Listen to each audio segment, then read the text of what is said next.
Thierry Brassac, je suis ici devant vous parce que je suis le responsable du service culture scientifique de l'Université de Montpellier. Et en fait, quand on a vu que le thème de l'Agora des Savoirs, c'était les frontières, on s'est dit que le sujet de ce soir était intéressant. Et on a cherché dans notre chère université si on n'avait pas des personnes à vous présenter. Et finalement, c'est Élise qui a tiré le pompon. Voilà, donc c'est impressionnant d'avoir autant de regards de primates fixés sur nous ce soir. Donc là, juste pour savoir, voilà, parce que je fais un peu ma promotion aussi au passage, donc on a un tout nouveau site internet du service culture scientifique de l'université de Montpellier, et vous pouvez voir un petit peu les actions qu'on développe sur ce site-là. Alors, donc forcément, moi j'ai fait, j'ai fait de la biologie dans ma vie, mais je connais pas grand-chose en primates en fait. Hein. C'est pas trop mon domaine de compétences, malgré des débuts relativement précoce en fait, parce que là avec la cagoule c'est moi en fait, d'accord. Et ce que la photo ne dit pas, c'est que quelques secondes après que cette photo soit faite, en fait il y a eu une lutte acharnée entre le singe et moi à savoir qui allait garder la cagoule en fait.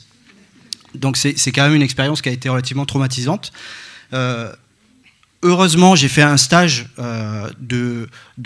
voilà, pour me familiariser un petit peu mieux avec les primates et tout, à Madagascar avec des lémuriens. C'était beaucoup mieux passé en fait. Donc ça a un peu permis de me réconcilier avec ça. Alors ce que je voulais juste vous dire, j'ai deux petites vidéos. Alors il y en a une, a priori elle passe pas, mais je vais vous expliquer ce que c'était. Juste pour vous montrer un petit peu à quel point c'est important, justement les histoires de comportement et tout ça. Donc c'est quelque chose qui est passé sur les réseaux sociaux il n'y a pas très longtemps. Donc je vous ai mis un titre en anglais et un titre en français. Et donc en fait c'est une histoire de dinde. Donc c'est aux États-Unis. En fait ce qui est pas trop courant pour nous, c'est qu'aux États-Unis il y a des endroits où les dindes sont des animaux sauvages. Et c'est quelqu'un qui sur la route pour aller travailler le matin, en gros il a vu ça. Alors, je suis désolé, la vidéo ne passe pas, en fait, donc je vais pas vous la... Donc, en fait, il y a un chat qui est mort, ou presque mort, en fait. Et vous avez... donc, la personne a filmé ça avec son téléphone portable. Et vous avez des dindes qui sont en train de tourner autour de la dépouille de cet animal, en fait. Et ça, il y a eu un déferlement, en fait, d'articles et d'interprétations, toutes les plus abracadabrantes les unes que les autres. Et donc, on a parlé de culte, on a parlé de célébration de la mort d'un prédateur, on a parlé de tout un tas de choses. Et en fait, quand on regarde un petit peu les choses de plus près, on se rend compte que déjà, les dindes, des fois, ça leur arrive de faire ça autour d'un rocher un peu particulier. Il y a des gens qui ont observé ça. Et ça peut s'expliquer sans imaginer tout un tas de choses et d'imaginer des comportements un peu complexes. En fait, les dindes, le truc, c'est qu'elles ont assez tendance à suivre la dinde qu'il y a devant, en fait. Et donc ça, c'est déjà une première partie de l'explication. Et la deuxième explication, c'est que, en fait, dans leur relation avec les prédateurs, en gros, il y a une des explications possibles qui serait que en fait, ces dindes, elles ont un prédateur, elles ne savent pas trop s'il est mort ou s'il n'est pas mort, donc elles n'osent pas trop s'approcher, mais quand même, elles ont envie de voir ce qui se passe, et en gros, elles se suivent les unes des autres. Et si vous mélangez ces deux comportements, ça fait des dindes que nous, on peut interpréter comme en train de faire une procession autour d'un animal qui est mort, en fait. Donc c'est pour vous montrer qu'il faut prendre un petit peu des pincettes. Voilà. Donc les histoires du singe et de l'homme, en fait, c'est des choses qui existent depuis relativement longtemps. Hein. On a toujours eu du mal à placer justement dans un arbre du vivant, où est-ce qu'on met les singes, où est-ce qu'on met les hommes, etc. Donc je ne sais pas si j'ose, en fait, mais vous couperez au montage, en fait, s'il y a besoin. C'est juste que, en fait, c'est des choses qui aussi récemment on a entendu parler dans le monde politique. Donc j'ai essayé d'être le plus soft possible, en fait, mais toujours est-il que quand vous regardez l'arbre phylogénétique que vous avez sur la gauche, en fait, c'est celui qui a été distribué, c'est un poster qui a été distribué dans toute l'Angleterre pendant l'année Darwin internationale, et vous vous rendez compte que vous avez l'homme, il est tout en haut, il est habillé, donc là en l'occurrence c'est Darwin, en fait, et vous avez plein de mauvaises conceptions, en fait, dans cet arbre, avec en gros, si on veut schématiser, les choses un peu molles et visqueuses et petites en bas. Nous, forcément on s'est mis en haut, parce que c'est quand même mieux, et puis il y a un gros problème problème en fait. Si vous regardez la lignée des plantes, on a l'impression que le tournesol est l'avènement des plantes en fait. Donc voilà, on aime beaucoup plus regarder. Donc la BBC, ils ont refait un arbre du vivant assez récemment qui ressemble à droite un peu plus à ce que on a l'habitude de regarder. Et ce que je voulais juste vous montrer, c'est j'ai assisté à une conférence d'un monsieur que peut-être dont Élise va parler peut-être tout à l'heure, qui s'appelle Franz de Waals, et qui a fait une expérience assez intéressante avec des capucins, si je ne me trompe pas. Donc là, normalement, la vidéo va passer. Et l'idée, c'est que, en gros, alors c'est un dispositif qui est expérimental. Donc c'est des singes qui vivent, alors je pense qu'ils vivent en captivité tout le temps. Ils sont nés en captivité, je pense. Et ils sont dans un laboratoire, ils font des expériences. Et là, il y a une expérience, alors je pense que vous n'aurez pas le son, donc je vais vous expliquer un peu ce qui se passe. C'est que vous avez deux singes qui voient ce qui se passe dans les deux cages. Et on leur a appris une tâche et on leur demande de donner un caillou. Et quand ils donnent un caillou, on leur donne à manger. Et en fait, expérimentalement, il crée une situation où y a un singe, quand il donne un caillou, on va lui donner un bout de concombre. Alors au début, quand on lui donne le bout de concombre, il est assez content. Et puis l'autre singe, je ne sais pas s'il y en a qui ont déjà vu, elle est assez connue cette vidéo en fait.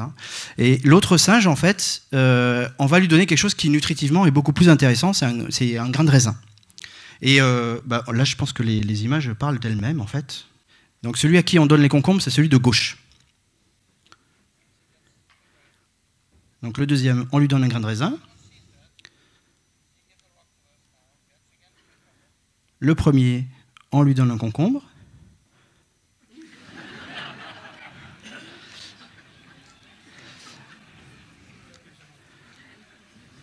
Et je pense que même sans le son, le concept passe, quoi.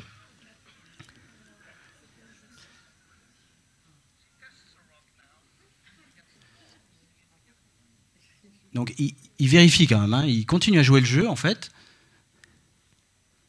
Voilà. Mais vous vous rendez compte que donc Franz de Waals interprète ça comme les singes ont le sens de l'injustice. Donc après, est-ce qu'on a le droit de dire ça ou pas? Donc avant de laisser la parole à Élise, je vais vous présenter un petit peu plus son parcours. Parce que c'est quand même ça qui est important, beaucoup plus que mes histoires avec les singes aux autres Thoiry. Donc Élise Huchard, depuis à peu près 14 ans, elle s'est mise dans la tête qu'elle voulait devenir vétérinaire. Donc vétérinaire, c'est quand même des études qui ne sont pas super faciles, en fait, mine de rien. C'est un investissement qui est quand même important. Et elle a continué son bout de chemin. Et puis, de fil en aiguille, elle s'est retrouvée à faire une année de préparation et 5 années pour devenir vétérinaire. Et après, elle a enchaîné avec un travail à l'université, un DEA à l'époque, ça s'appelait, de biologie évolution, je ne sais plus exactement comment il s'appelait précisément, et à faire une thèse entre 2005 et 2008, donc co-encadrée par Michel Raymond, qui est présent ce soir dans la salle quelque part, et un chercheur de l'Institut de zoologie de Londres qui s'appelle Gay Cowlishaw. Et elle a travaillé sur les babouins en Namibie. Et pendant sa thèse, elle a cumulé 2 ans de terrain. Donc je pense qu'elle vous racontera un petit peu à quoi ça ressemble du terrain en Namibie pour commencer à se faire accepter par des groupes de babouins, les suivre pour savoir où ils dorment, parce que le lendemain matin, il faut trouver où ils ont dormi pour être capable de les observer, et de commencer à habituer. Et surtout, l'idée de sa thèse, c'était de mettre en place l'observation d'une population, mais sur le long terme. C'est-à-dire que le but du jeu, c'est pas d'aller sur le terrain, même 2 ans cumulés, ce qui est déjà pas mal, mais c'est de continuer à y aller régulièrement.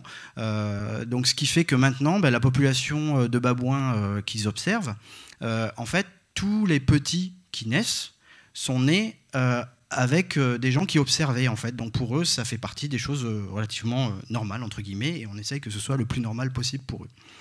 Et donc, c'est des conditions qui ne sont pas forcément évidentes dans ce qu'elle m'a raconté, parce qu'il y a des histoires de climat, parce qu'il y a des histoires de sécheresse, parce qu'il faut transporter l'eau, parce qu'il faut suivre les babouins qui sont beaucoup plus habiles que vous pour monter en haut des falaises. Et voilà, donc ça permet de pouvoir travailler. Elle a ensuite, donc une fois le doctorat obtenu, il est de bon ton, en général, d'aller faire un petit peu un tour dans un autre laboratoire. Donc elle a passé 2 ans en Allemagne où elle a travaillé cette fois sur des lémuriens, des lémuriens nocturnes. Donc des petits lémuriens nocturnes qu'il faut trouver et qu'il faut arriver à observer pendant la nuit de manière... donc ça, voilà, je ne sais pas si c'est des choses dont elle va vous parler. Et ensuite, elle a travaillé avec les suricates. Donc elle a fait un autre postdoc avec l'université de Cambridge, c'est ça. Et voilà. Et ce qui lui a permis, il y a 3 ans, d'obtenir un poste au CNRS. Et donc maintenant, elle est chercheuse à temps plein à l'université de Montpellier, dans le laboratoire des sciences de l'évolution de Montpellier. Voilà. Écoutez, moi c'est la présentation que je souhaitais faire. Je pense que je vais lui laisser la parole et elle va vous emmener dans ce monde de la frontière homme-animal. Voilà.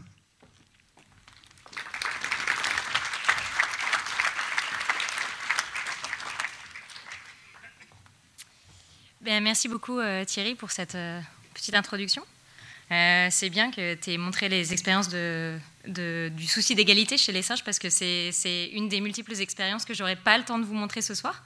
C'est un sujet vaste, donc je ne vais pas tellement vous présenter mes recherches en fait, mais c'est très transversal, plutôt des recherches voilà, qui sont vraiment importantes pour la question des frontières. Bon, alors c'est toujours un plaisir pour moi de venir partager mes connaissances sur un sujet qui me passionne, donc je suis ravie d'avoir été invitée à le faire ce soir. C'est un petit peu un stress aussi, je ne vous le cache pas. Et aujourd'hui, en fait, ce que j'aimerais faire, c'est aborder la question des frontières entre les hommes et les animaux, vraiment en vous amenant à la rencontre des animaux, notamment parce qu'en fait, la question, elle a longtemps été débattue, plutôt en se concentrant sur les traits qui pouvaient paraître uniques chez l'homme, mais sans forcément vraiment chercher à aller documenter leur présence ou leur existence chez les animaux. C'est-à-dire que souvent, on a débattu sur certains traits en supposant leur absence chez les animaux ou en la postulant. Et donc le but aujourd'hui, ça va être pour moi de faire un petit peu le point en abordant des traits qui sont très importants sur cette question-là, à travers 3 grandes questions. Donc la première question, c'est pourquoi il faudrait repenser la frontière entre les hommes et les animaux, et si oui, pourquoi maintenant ? Parce que, en fait, ça fait quand même des milliers d'années qu'on côtoie les animaux, donc pourquoi c'est une question qui serait particulièrement importante maintenant. Ensuite, la deuxième partie de ma présentation, ça va être vraiment le cœur de la question, qui va nous amener évidemment à envisager la nature de cette frontière. Donc là, aujourd'hui, je n'aurai pas le temps de passer en revue l'ensemble des traits que les humains ont pu empiler au fil des siècles, un peu comme un mur entre eux et les animaux. Mais je vais plutôt essayer de me concentrer sur quelques traits essentiels qui ont une importance particulière pour cette question et sur lesquels la science a apporté des éléments nouveaux et importants dans les dernières années, dans les dernières décennies. Et puis finalement, j'aimerais finir la présentation en posant la question des implications philosophiques de ces découvertes en comportement animal. Donc, voilà pour le plan. Donc déjà, pourquoi et pourquoi maintenant ? Une première raison, en fait, c'est la réalisation de l'impact des activités humaines sur les écosystèmes et en particulier sur la biodiversité. Ce graphe que vous avez ici, il montre le pourcentage cumulé d'espèces qui ont été menées à l'extinction au cours des 5 derniers siècles.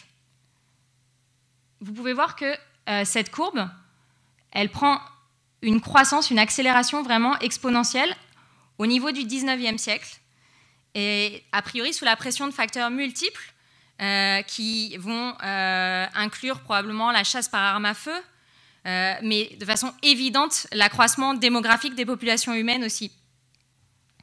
En fait, pour remettre ça dans une perspective un peu plus large, sur des temps géologiques, on a connu 5 grandes crises d'extinction au cours des temps évolutifs, comme celle qui, par exemple, est très célèbre, qui a mené à l'extinction des dinosaures, et dont je suis sûre que vous avez entendu parler. Et celle-là, il s'agit de la 6e, qui est induite par les activités humaines, et qui semble vraiment sans commune mesure par rapport aux précédentes, en termes de rapidité de l'extinction des espèces. Donc cette raison-là, à elle seule, elle va pouvoir sembler suffisante pour réfléchir à remettre en question les bases de nos relations aux autres espèces. Parce que, évidemment, s'il n'y a plus d'autres espèces, il n'y a plus de relations. Ensuite, si, comme je vous l'ai dit, on fait disparaître les animaux sauvages, du côté des animaux domestiques, on peut aussi se poser des questions. L'ampleur de l'exploitation des animaux domestiques, elle est également sans précédent. Chaque année, ce sont plus de 60 milliards d'animaux, et là j'exclus d'animaux, c'est d'oiseaux et de mammifères pour être exact, qui sont sacrifiés pour nourrir les humains. Il y a des voix de plus en plus nombreuses en ce moment qui s'élèvent pour dénoncer les conditions dans lesquelles vivent et meurent ces animaux. C'est une question qui est d'une actualité brûlante en ce moment, et particulièrement en France, où je pense que beaucoup d'entre vous auront pu entendre parler, par exemple, des débats récents sur la question du bien-être des animaux en abattoir. On peut rappeler également à ce niveau-là que notre consommation de viande, elle pose des graves problèmes écologiques, notamment en générant à elle seule plus de gaz à effet de serre que le secteur des transports, tout compris, et en étant responsable d'à peu près 80% de la déforestation de l'Amazonie. Et sans parler de conséquences sanitaires qui sont absolument désastreuses, liées notamment à un risque fort de pandémie, qui peuvent émerger notamment à partir de la recombinaison entre des virus humains et animaux, mais aussi, par exemple, liées au développement des résistances aux antibiotiques, qui posent d'ores et déjà un problème très très grave de santé publique. Finalement, les découvertes scientifiques récentes, c'est vraiment un élément supplémentaire ici pour nous amener à repenser cette question des frontières, et ça va être là vraiment le cœur de ma présentation ce soir. Les sciences du comportement animal, elles sont relativement récentes, en tout cas l'étude des animaux en conditions naturelles, elle a démarré dans les années 60 à peu près, et ces études, elles ont déjà fait trembler un certain nombre de certitudes quant aux différences entre les hommes et les animaux, en faisant tomber vraiment un certain nombre de préjugés qu'on avait quant à des traits qui étaient supposés propres à l'homme. Et ça, je vais y revenir de façon approfondie. Enfin, aussi approfondie qu'une heure de présentation peut me le permettre, en tout cas. Alors, cette conjoncture particulière, elle a mené à un regain d'intérêt autour des relations homme-animal ces dernières décennies, et qui se manifeste notamment par une véritable explosion de la littérature sur l'animal et sur les relations entre l'homme et l'animal, dans toutes les disciplines des sciences sociales et des sciences humaines. Donc, je ne parle pas ici de la biologie. Donc, ça va être le cas en histoire, en psychologie, en anthropologie, mais aussi en philosophie ou en droit, évidemment. Ce mouvement s'accompagne, en fait, d'un profond changement dans notre façon d'envisager les animaux. Donc, à partir de là, ce n'est pas juste un changement quantitatif, c'est aussi un changement qualitatif. Vraiment, d'objets, ils vont devenir sujets. Et pour cette raison, à cause de ce changement profond de perspective, ce tournant a été qualifié de animal turn, ou tournant animaliste en français. Donc là, je vous ai montré un petit peu de littérature étrangère, mais la France, elle n'est pas du tout en reste, avec vraiment nombre de journalistes, philosophes et intellectuels qui ont pris la parole à ce sujet récemment. Là, en ce moment, la littérature est foisonnante, si ça vous intéresse. Ce tournant de la pensée académique, il va s'accompagner aussi de changements politiques, cette fois. Même si cette transition, elle est plus lente, parce que la politique, elle est toujours moins perméable aux idées nouvelles. Mais il y a certains signes qui sont là. Il existe, par exemple, un parti animaliste en France depuis novembre 2016, donc vraiment tout récemment là. Et il faut savoir que c'était déjà le cas dans la plupart des pays européens. Et par exemple, aux Pays-Bas, qui sont particulièrement en avance sur ce sujet-là, il y a déjà une 50aine d'élus locaux et de parlementaires nationaux ou européens pour le parti animaliste des Pays-Bas. Donc c'est quelque chose que là-bas est pris tout à fait au sérieux. Il y a des gens qui votent pour eux. Alors, que reste-t-il du propre de l'homme ? Ici, j'aimerais vous présenter brièvement l'état de nos connaissances sur quelques-uns des traits qu'on pensait propres à l'homme, et des traits particulièrement clés. Je vais vous parler un petit peu de l'usage d'outils, de la communication symbolique, mais aussi de la culture, et un petit peu et aborder ensuite la question de la conscience. Mais d'abord, avant ça, il me faut introduire rapidement le contexte de ces découvertes. En fait, pourquoi est-ce qu'on a attendu si longtemps finalement pour les faire, ces découvertes, alors que, comme je le disais avant, c'est a priori pas très difficile de se livrer à l'observation des animaux. Nos ancêtres le faisaient bien avant nous. Et en fait, il a fallu attendre le milieu du XXe siècle pour que les biologistes se décident à aller vraiment à la rencontre des animaux dans leur environnement naturel, pour essayer de comprendre vraiment ce qu'on appelle la fonction évolutive de leur comportement, à savoir pourquoi un comportement particulier va augmenter la survie ou la reproduction de l'animal qui le fait dans la nature.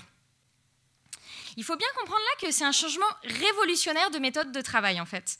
Parce que jusqu'à ce moment-là, ce qu'on avait surtout cherché à faire, c'est à utiliser des dispositifs expérimentaux en captivité sur des animaux qui étaient, en général, c'était un petit peu de l'ordre du dressage, hein, c'était des dispositifs qui marchaient par système de récompense-punition. Faut imaginer vraiment les rats dans des labyrinthes, par exemple. Et en jugeant vraiment de leur capacité sur des tâches qui avaient été pensées par les humains et pour les humains, en fait, un peu pour l'esprit humain, et qui n'avaient vraiment absolument rien à voir avec l'environnement naturel des animaux, d'un point de vue cognitif, social ou émotionnel. Donc évidemment, ce n'est pas forcément la bonne façon de juger des capacités d'un animal. Et ici, je n'ai pas pu vous résister à vous montrer quelques photos des terrains sur lesquels je travaille, dont a un petit peu parlé Thierry. Ça, c'est les babouins que j'étudie dans le désert du Namib, ou aux confins du désert du Namib, des babouins chacma, pour vous montrer un petit peu les conditions d'observation dans lesquelles on est. En fait, l'enjeu, ça va avant tout être d'habituer les animaux à notre présence. Et ça va requérir des mois de travail, si ce n'est pas des années. Parce qu'il va falloir gagner leur confiance. C'est évidemment pas facile au début, ils vont se méfier beaucoup. De façon à devenir en fait transparent pour eux. C'est-à-dire à pouvoir être au milieu d'eux, au milieu du groupe. Vous voyez ici Christine, là, une de mes collègues qui est vraiment en plein milieu du groupe de babouins. Des babouins partout autour d'elle. Ici, vous voyez qu'on est à des distances, c'est fréquent que les babouins viennent s'asseoir à 30 cm de nous. Et le but, ça va pouvoir être évidemment d'observer les faits et les gestes de chaque individu en détail, mais surtout vraiment sans interférer avec leur comportement. Et ici, c'est les petits suricates en Afrique du Sud. C'est des petits carnivores qui sont très, très sociaux. C'est un modèle animal important pour comprendre l'évolution de la coopération dans la nature. Et vous pouvez en profiter, vous pouvez voir au passage que la bipédie, c'est pas l'apanage de l'homme. En fait, l'éthologie, cette science du comportement là, qui va dans la nature, elle a une autre particularité, celle d'avoir vraiment mis l'accent sur les individus, et plutôt que les groupes. Et les individus vont comme ça vraiment sortir de l'anonymat. On va essayer de suivre chaque individu depuis sa naissance jusqu'à sa mort. Et ça, c'est ce que dans le jargon du métier, on appelle l'histoire de vie d'un individu. Et ça va nous permettre de mesurer leur longévité, le nombre de leurs descendants, pour pouvoir calculer ce qu'on appelle la valeur sélective. Et ça, c'est une quantité qui va nous dire est-ce qu'un individu a été plutôt gagnant ou plutôt perdant dans la lutte pour la vie. Mais ça va nous permettre, cette approche-là de la naissance à la mort, de répondre à un tas d'autres questions.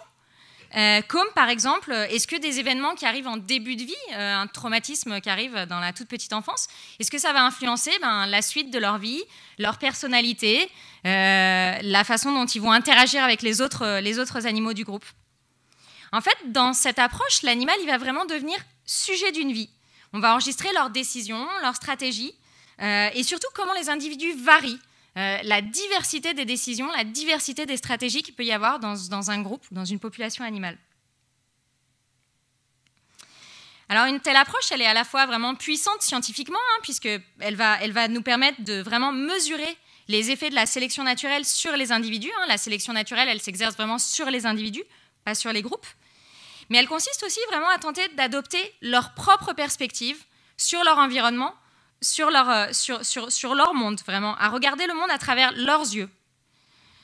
Elle nous a amené notamment à réaliser que les individus animaux, ils sont singuliers, avec chacun des traits de personnalité qui leur sont propres, des liens sociaux extrêmement différenciés, des relations familiales qui sont fortes et durables. Par exemple, chez les babouins que j'étudie, les femelles, elles passent leur vie entière dans un groupe, et les mères et les filles, elles ont des interactions privilégiées de façon permanente tout au long de leur vie, comme ça peut être le cas chez nous. Et ça, c'est vraiment des observations qui vont aller fortement contre l'idée que la singularité individuelle, finalement, c'est une particularité humaine. Alors que finalement les individus animaux, eux, seraient des représentants un peu interchangeables de leur espèce. C'est donc bien compréhensible finalement qu'une telle approche, elle puisse nous amener vraiment à changer notre regard sur eux. Alors entrons dans le vif du sujet, hein, l'usage d'outils. Je pense que je ne vais rien vous apprendre en vous disant que les chimpanzés ils utilisent des outils.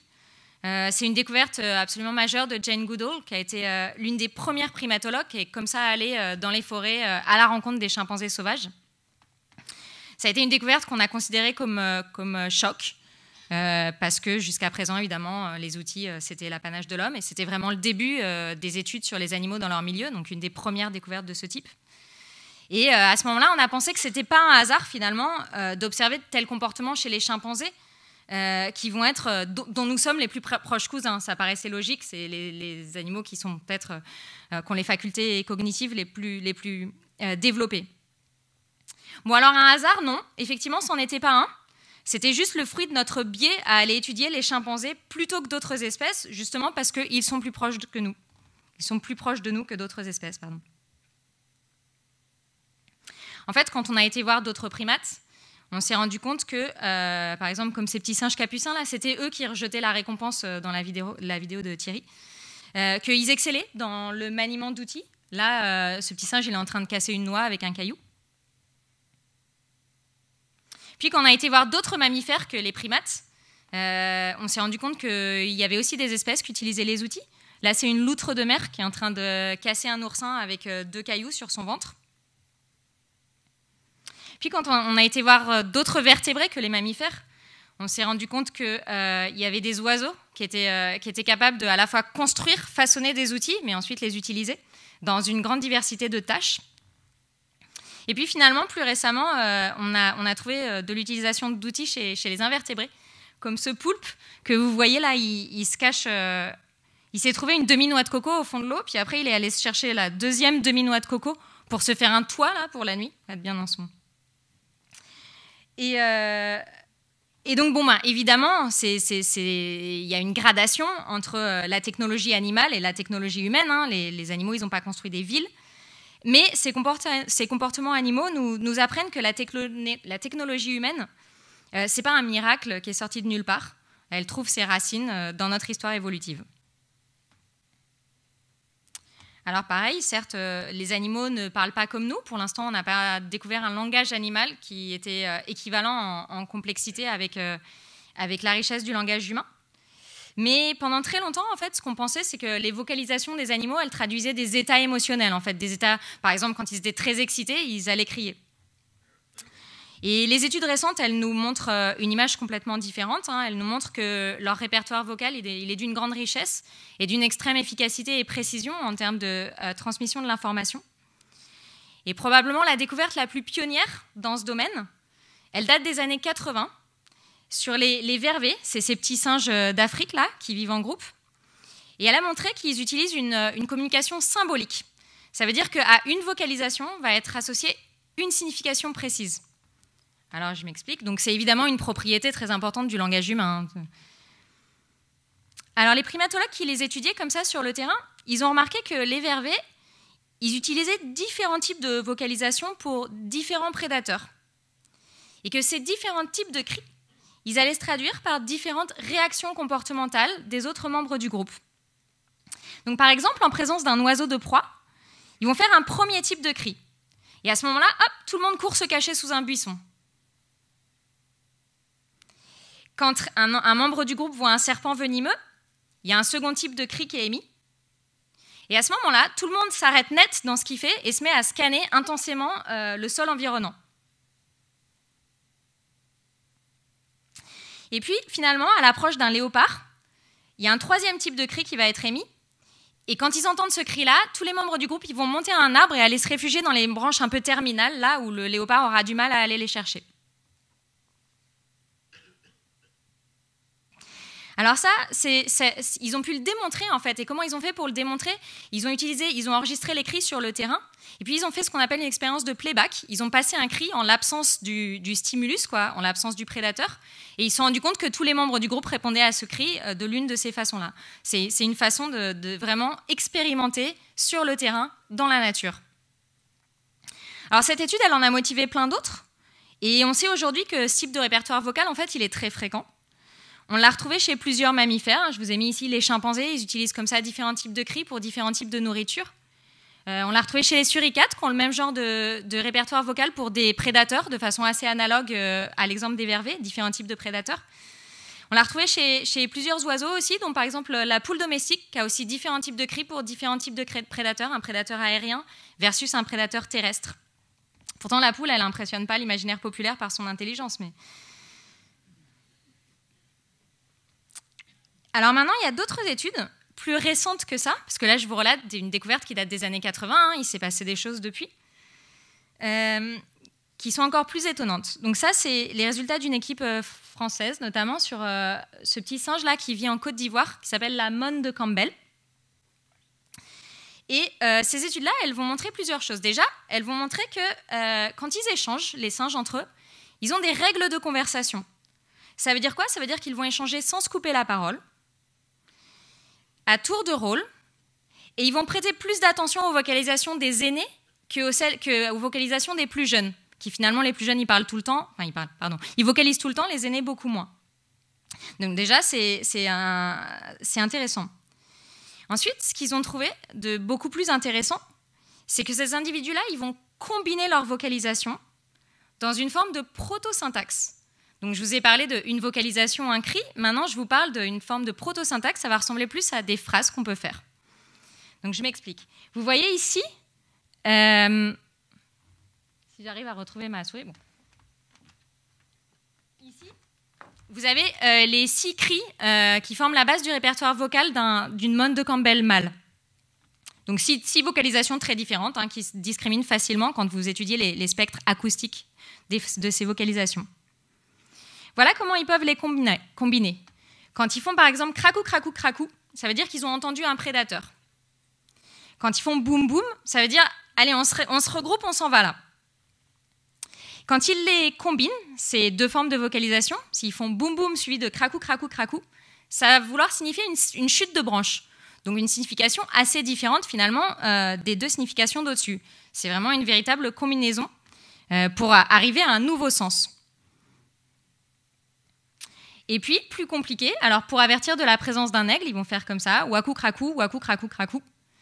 Mais pour signifier l'urgence de la situation, ils vont rajouter un préfixe qui va être ok, cracou, wakou, cracou, cracou. Et puis enfin, ils vont pouvoir combiner jusqu'à 4 sortes de cris pour pouvoir dire, voilà, attention, aigle en vue à contre-attaquer, donc des significations plus complexes. Il faut aussi savoir que dans la forêt où ils vivent, la forêt taille en Côte d'Ivoire, il y a plusieurs espèces de petits singes comme ça. Et chacune de ces espèces, elle a son répertoire vocal propre pour signifier de l'approche d'un prédateur. Et ces différentes espèces, en fait, elles connaissent tous les répertoires de toutes les autres espèces, de façon à pouvoir détecter les prédateurs plus facilement. Ça veut dire quoi? Ça veut dire un peu qu'ils parlent des langues étrangères, en fait. Donc, aussi intéressant. Bon, alors ici, puisque je suis en train de vous parler un petit peu des performances des animaux en termes de communication symbolique, j'ai envie de vous parler un petit peu des aptitudes étonnantes à la communication symbolique des chiens de berger notamment, dont l'intelligence a véritablement été façonnée par la domestication pour communiquer avec le langage humain, vraiment. Donc là, eux, ils ont une intelligence qui est faite de façon assez convergente avec la nôtre parce qu'on l'a sélectionnée pour pouvoir communiquer avec eux. Alors le résultat, il est parfois vraiment stupéfiant. Donc ça, je vais vous parler un petit peu des études d'une petite chienne border collie qui s'appelle Chaser, là, qu'on voit ici entre ces 2 éducateurs qui sont des chercheurs en sciences cognitives animales. Et Chaser, à 3 ans, elle connaissait le nom de 1022 jouets. En fait, cet énorme tas de jouets là qui est derrière eux, c'est les 1022 jouets dont elle connaissait, pour chaque jouet, elle connaissait le nom. Et dans les interviews des chercheurs qui travaillent avec Chaser, c'est marrant parce qu'ils Ils expliquent à quel point pour eux c'était extrêmement difficile de se rappeler des 1022 noms, des 1022 objets, quoi, qu'ils étaient obligés de les noter, de les numéroter, etc. Alors que Chaser, elle, hop, aucun problème. Il faut savoir que 1022, c'est complètement aléatoire. Ça ne s'est pas arrêté parce qu'elle n'arrivait pas à en apprendre des nouveaux, ça s'est arrêté faute de temps de la part des chercheurs d'investir dans cette tâche-là. Ensuite, ce qui est intéressant aussi, c'est qu'elle classe les objets dans des catégories, comme on peut le faire, nous, dans le langage humain. Alors, je m'explique. Par exemple, la peluche Mickey, elle la connaît sous le nom de Mickey, mais non, ça, c'est son nom de cette peluche-là. Mais elle sait aussi que c'est une peluche, donc elle la catégorise dans la catégorie peluche, et elle sait aussi que c'est un jouet. À savoir que, par exemple, si on lui donne le choix entre une écuelle, quelque chose qui n'est pas un jouet, et la peluche Mickey, et qu'on lui demande « amène-moi le jouet », sans parler de la peluche Mickey, hop, elle va amener le jouet. Si on lui donne le choix entre une balle, qui est un jouet, et une peluche, qui est aussi un jouet, et qu'on lui demande « amène-moi la peluche », hop, elle va amener le Mickey. Et finalement, si on lui donne le choix entre Mickey et Minnie, et qu'on lui demande « amène-moi Mickey », elle amène Mickey. Donc vraiment, elle raisonne par sous-ensemble, elle classe les choses dans des catégories comme nous on le fait. Une autre expérience chouette pour Chaser, c'est une expérience qui consistait à lui présenter 10 objets différents, dont seulement 9 étaient connus. Parmi ces 10 objets, il y en avait un qui était inconnu. Et à ce moment-là, les chercheurs, ils prononcent le nom de l'objet inconnu, qu'elle n'a jamais entendu auparavant. Et à ce moment-là, Chaser, spontanément, elle va chercher le 10e objet, celui qu'elle ne connaît pas, parce qu'elle est capable spontanément de raisonner par exclusion. Elle sait que c'est le seul nom qu'elle ne connaît pas, donc elle se dirige vers le seul objet qu'elle ne connaît pas. Et une étude encore plus récente de ce groupe-là a montré qu'elle comprend vraiment avec finesse la structure de nos phrases. Elle va effectuer parfaitement, elle comprend vraiment la structure de nos syntaxes. Elle va effectuer une commande différente si on lui demande « amène la balle à la boîte » et si on lui demande « amène la boîte à la balle ». Donc elle ne fait pas que réagir à des mots comme ça. Elle comprend la façon dont sont construites nos phrases. Voilà, je pense qui donne à réfléchir. Moi, je les trouve fascinantes, ces expériences. Mais ce qu'il faut bien comprendre, en fait, c'est que ici, c'est une forme d'intelligence qui nous impressionne particulièrement parce qu'elle a évolué conjointement à notre intelligence. Donc du coup, elle est facile à apprécier pour nous, en fait. Je pense que plein d'autres espèces sauvages vont avoir des formes d'intelligence qui sont tout aussi complexes, avec des facultés étonnantes. Mais par contre, pour nous, ce sera beaucoup plus difficile d'apprécier ces formes d'intelligence parce qu'elles fonctionnent vraiment différemment de la nôtre. Là, c'est vraiment aller à la rencontre de l'altérité, de comment fonctionne un autre esprit. Et c'est une difficulté permanente quand on étudie la cognition animale.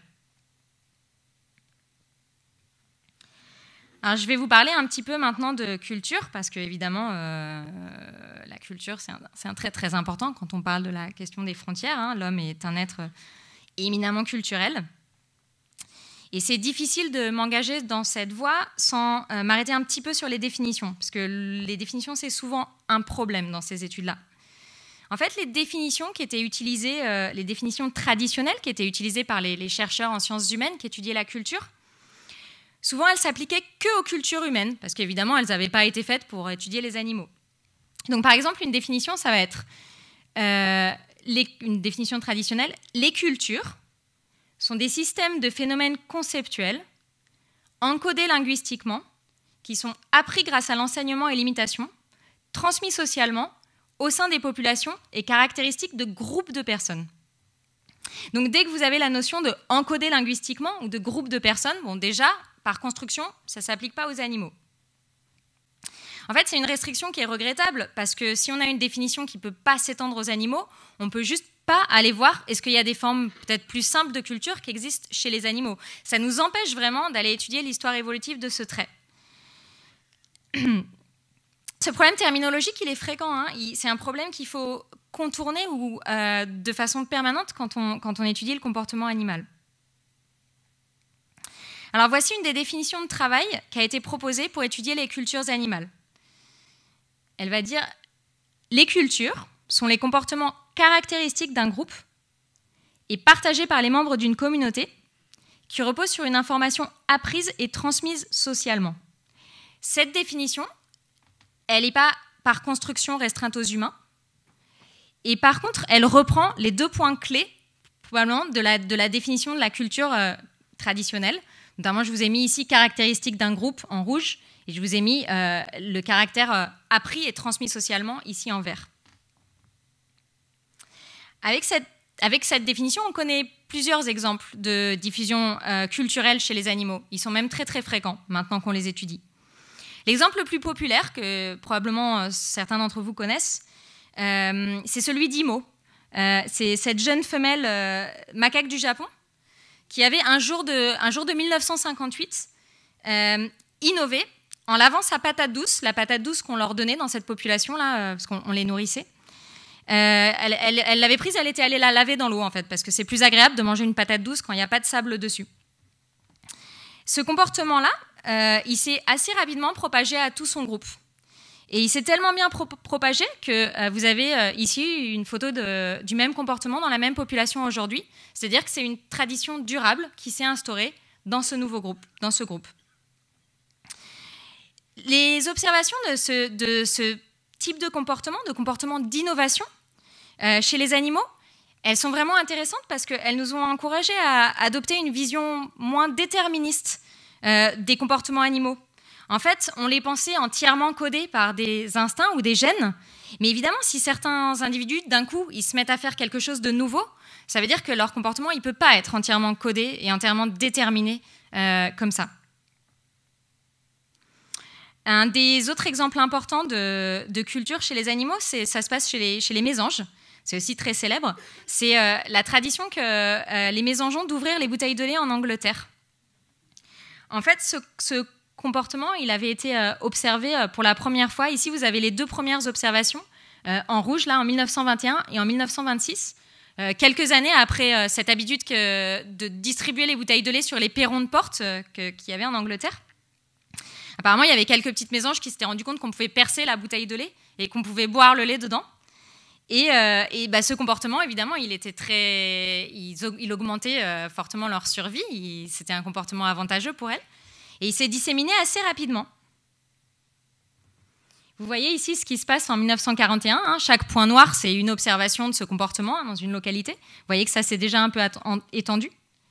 Et voilà ce qui se passe en 1945. Là, ça gagne, ça se propage très rapidement. Beaucoup trop rapidement pour être une transmission évolutive qui se passe de génération en génération. Là, c'est vraiment les individus qui se regardent les uns les autres et qui se mettent à imiter ce comportement. Donc c'est très très rapide, hein. C'est ce qui caractérise les comportements culturels en général. Et voilà ce qui se passe en 1941. En 1947, en fait, à ce moment-là, il a fallu penser à changer les bouchons de bouteilles de lait, parce que c'est devenu un vrai problème. Et de façon intéressante, c'est rentré dans la culture britannique aussi. Vous voyez maintenant, il y a plein d'objets comme ça, à l'effigie de ces petites mésanges couvrent les bouteilles de lait. Une autre étude qui a été importante sur la question des cultures animales, s'est intéressée aux chimpanzés sauvages, à plusieurs populations de chimpanzés sauvages. Et en fait, le but, c'était vraiment d'aller regarder est-ce qu'il y avait des différences comportementales entre les populations de chimpanzés, donc les populations d'une même espèce, un peu comme on pourrait le faire entre différentes populations humaines. C'est adopter finalement une perspective quasiment anthropologique pour aller étudier les comportements des animaux et voir est-ce que les populations, elles varient.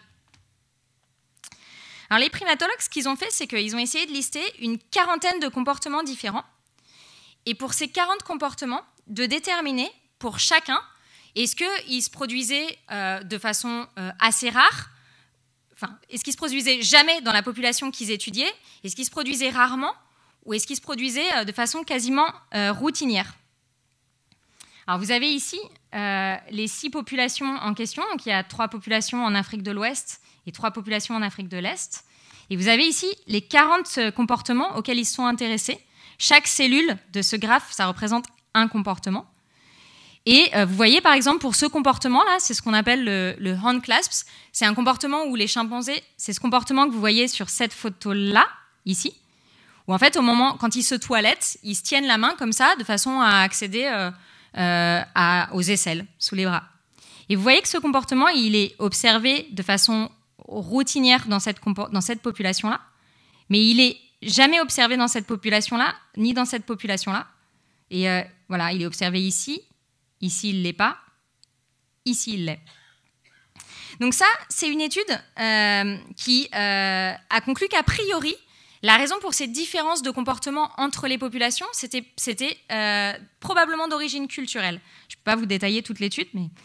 Et c'est une étude que je trouve intéressante parce qu'elle illustre très bien l'aspect caractéristique de groupe de la définition que je vous ai présentée. Enfin, une étude plus récente a été encore plus loin en montrant pour la première fois qu'il n'y avait pas que des comportements d'imitation chez les animaux qui favorisaient cette transmission culturelle de comportement, mais il y avait aussi des formes d'enseignement actif. Par exemple, là, ça se passe chez les suricates, ces petits carnivores sauvages d'Afrique du Sud, sur lesquels j'ai travaillé, là, que vous avez déjà vu. Chez les suricates, il y a toute une période où les petits sont dépendants des adultes pour le nourrissage.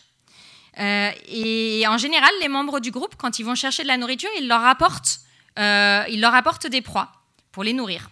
Et leur proie préférée, c'est les scorpions. Ils vivent dans le désert du Kalahari, hein, il n'y a pas beaucoup de ressources, et ça, c'est riche en protéines, c'est quelque chose qu'ils aiment particulièrement. Ça, c'est une étude qui a montré que les adultes, quand ils vont nourrir des tout petits, ce qu'ils vont faire, c'est qu'ils vont leur apporter le scorpion tué, le scorpion mort. Comme ça, le petit, il n'a pas besoin de se dépatouiller avec le scorpion, hop, il mange son scorpion. Par contre, quand les petits ils grandissent un petit peu, les petits suricates, ils vont changer un petit peu de stratégie, et ce qu'ils vont faire, c'est qu'ils vont leur amener des scorpions abîmés, à savoir dont ils ont enlevé le dard. Ça veut dire que le petit suricate, il doit tuer le scorpion lui-même et apprendre à le tuer, mais en toute sécurité, sans risquer de se faire piquer par le scorpion. Et après, quand les petits ils sont quasiment en âge de se débrouiller tout seuls, à ce moment-là, qu'est-ce qu'ils vont faire?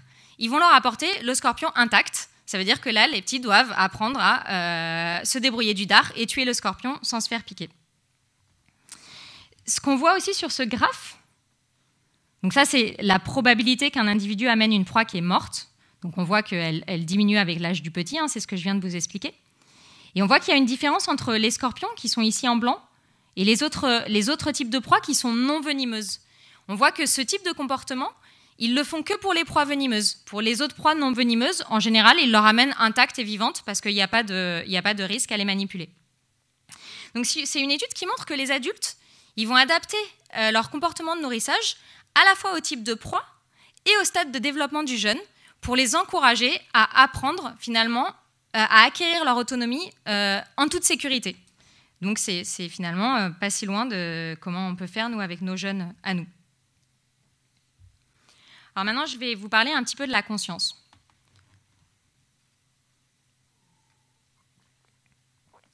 La conscience, elle est souvent présentée comme la dernière frontière, en fait, dans la question des frontières animales. Celle qui va être la plus dure à ébranler, pour des raisons épistémologiques d'abord. Pourquoi? Parce que la conscience, elle a déjà jamais fait l'objet d'une définition consensuelle parmi les philosophes. On peut comprendre qu'on est sur un trait qui va être intrinsèquement difficile à étudier. Si déjà on n'est pas capable de le définir, ça va être compliqué. On touche vraiment là aux limites des sciences expérimentales. Il y a plein de philosophes qui pensent que la conscience, c'est pas possible de l'étudier, parce que pour savoir si un être est conscient ou pas, il faut pouvoir se mettre à sa place et savoir ce qui se passe dans son esprit.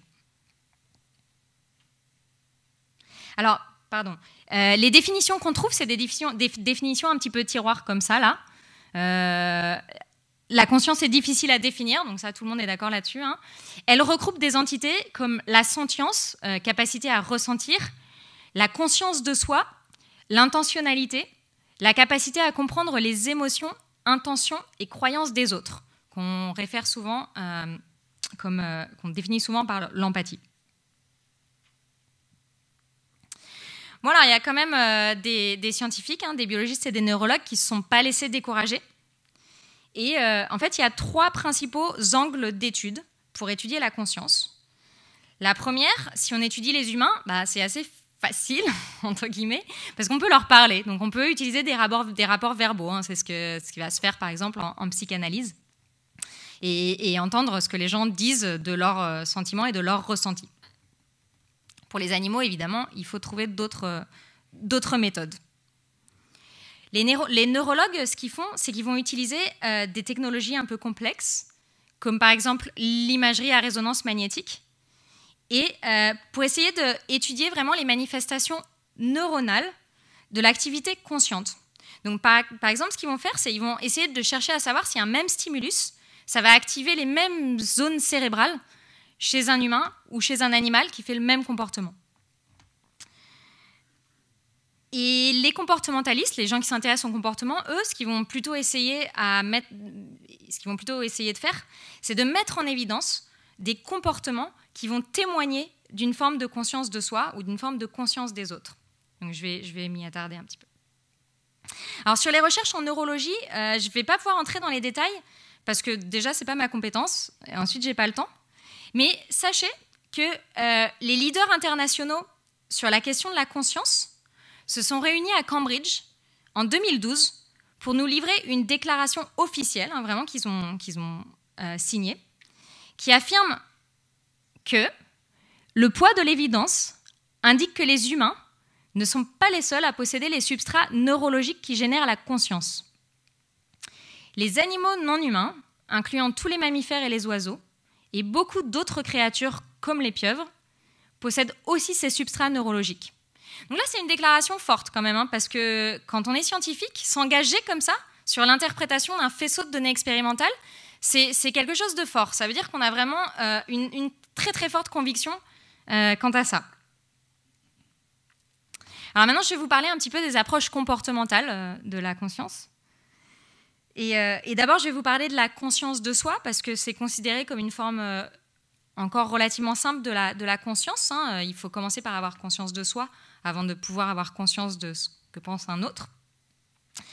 Et pour étudier ça, un des tests historiques pour chercher à savoir si les animaux avaient conscience de soi, c'est le test du miroir. C'est un test qui va consister à placer une tâche sur un animal qui est endormi ou inconscient, donc de façon à ce qu'il ne sente pas qu'on l'ait manipulé. Et puis, quand il se réveille, à le mettre face à un miroir pour observer sa réaction.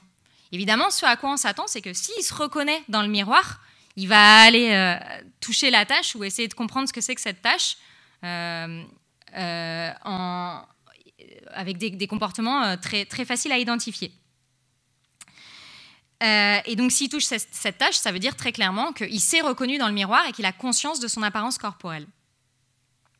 Il y a plusieurs espèces de vertébrés qui ont passé le test avec succès. Je vous ai mis ici les chimpanzés, il y a les éléphants, il y a aussi les corneilles. Et d'ailleurs, il y a un article qui est sorti ce mois-ci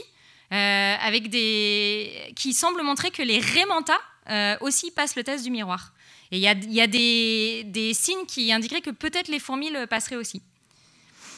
L'interprétation de ce genre d'expérience, elle est toujours un peu compliquée et pas forcément consensuelle. Une autre étude que je trouve très intéressante pour parler de la conscience de soi, c'est une étude qui se passe chez les dauphins, ici chez les grands dauphins, en population naturelle, donc vraiment dans la mer. Et chez les dauphins, on sait que chaque individu va produire un sifflement dont la forme est unique. C'est comme une signature vocale individuelle. Il n'y a que cet individu-là qui produit ce type de sifflement-là. Apparemment, comment ils font ça ? Quand ils sont petits, ils utilisent un bruit qu'ils ont entendu dans l'environnement, qui vont déformer un petit peu et qui vont s'attribuer, en fait, qui va devenir leur signature vocale. Donc une vocalisation qui est apprise par les individus. Et en fait, de façon très intéressante, quand on utilise cette signature vocale, on peut la reproduire de façon synthétique.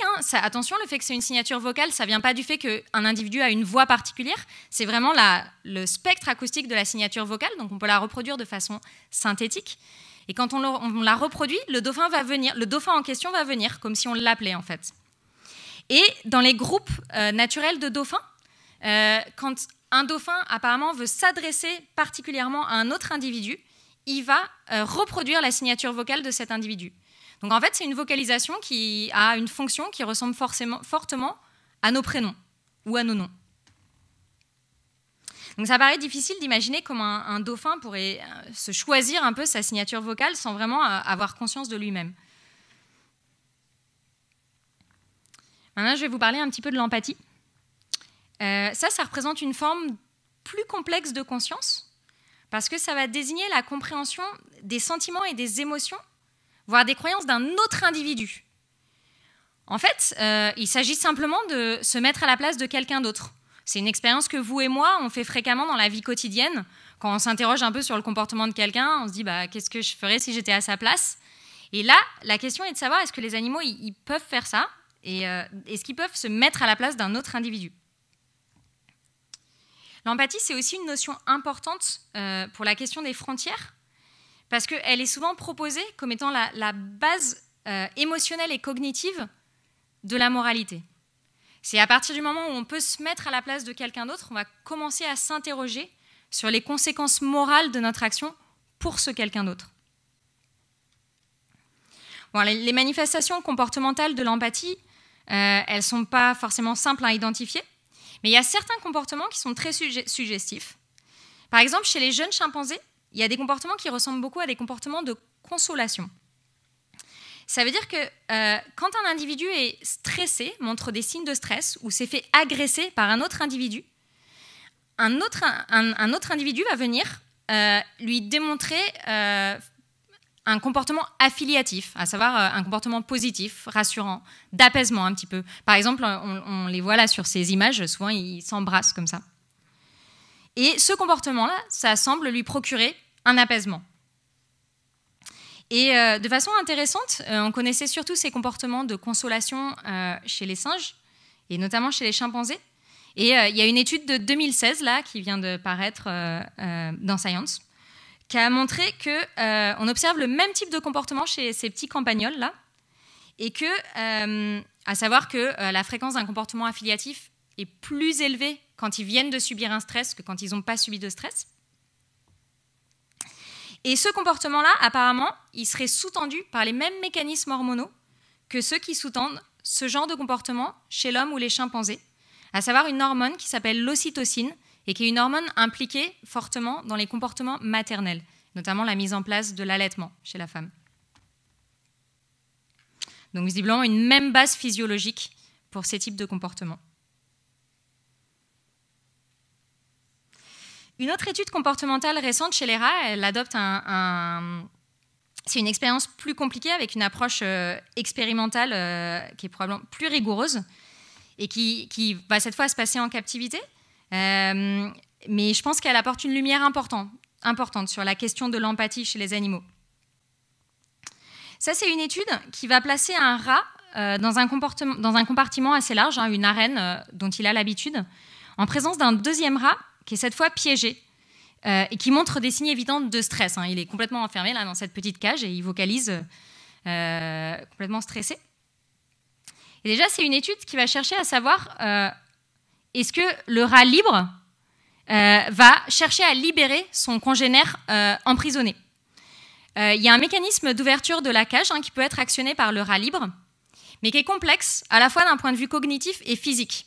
Ça veut dire que déjà, il ne va pas trouver la solution du premier coup, il va lui falloir plusieurs essais. Et ensuite, ça va lui demander un gros effort physique. Donc c'est coûteux de libérer ce congénère enfermé. Et il n'y a aucune récompense. À savoir que s'il libère ce congénère enfermé, le congénère il va être libéré dans un autre compartiment. Ils ne vont même pas pouvoir avoir un contact quelconque à la libération. Donc vraiment, zéro récompense. La question est de savoir si j'expose un même rat de façon à plusieurs épisodes successifs dans ce contexte-là, est-ce que finalement il va continuer à ouvrir la cage, il va essayer d'ouvrir la cage dans un premier temps, et ensuite continuer à chercher à ouvrir la cage une fois qu'il sait que de toute façon il n'en aura aucune récompense. Il y a 3 conditions contrôle. Il y a une condition où le rat libre il est en présence d'une cage vide, une condition où le rat libre il est en présence d'une cage où dedans il y a un objet, c'est une peluche de rat. Et une dernière condition contrôle, un peu plus compliquée, où le rat libre il est en présence d'une cage vide, mais il y a une vitre qui le sépare d'un autre rat libre. Et cette condition contrôle, elle sert à savoir est-ce que les comportements de stress montrés par le rat libre sont juste la conséquence du fait qu'il est en présence d'un autre individu. Et ce que les chercheurs voulaient savoir, c'est est-ce qu'il y avait finalement une différence entre la condition expérimentale où le rat est en présence d'un autre rat emprisonné et tous ces contrôles. Effectivement, il y a une différence très très claire.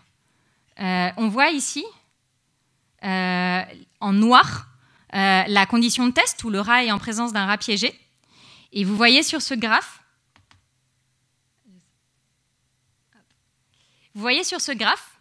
ça c'est le pourcentage des cas où le rat effectivement le rat libre ouvre la porte à son congénère, que ça fait que augmenter au fur et à mesure des situations où on le met en présence de ce rat piégé. Alors au début, c'est pas différent des conditions contrôle. Pourquoi? Parce que le rat il n'a pas encore trouvé le moyen d'ouvrir la porte. Il lui faut plusieurs sessions pour arriver à ouvrir la porte. À partir du moment où il peut ouvrir cette porte, alors ça augmente jusqu'à atteindre des pourcentages de succès assez importants, jusqu'à 60%. Aussi, à partir du moment où il ouvre la porte, il y a un apaisement immédiat du rat libre qui se met à vaquer à ses occupations. Donc ça semblait le stresser d'être en présence de ce rat piégé.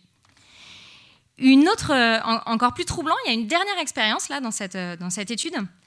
C'est un cas où les auteurs, cette fois, ils mettent le rat libre en présence de 2 cages, une avec un rat piégé et une avec 5 biscuits au chocolat, que le rat libre, il l'adore, quoi. Ils le savent, il les connaît, ces biscuits au chocolat, il les adore. Et cette fois, s'il libère son compagnon, le compagnon, il sera libéré dans le même compartiment que lui. Ça veut dire quoi? Qu'après, il risque de devoir partager ses biscuits. Et dans ce cas-là, non seulement le rat, il libère son compagnon en premier, en montrant les mêmes signes de stress qu'il avait montrés dans l'expérience précédente, jusqu'à temps qu'il ouvre la porte et qu'il semble apaisé. Et en plus, en général, derrière, il partage les biscuits.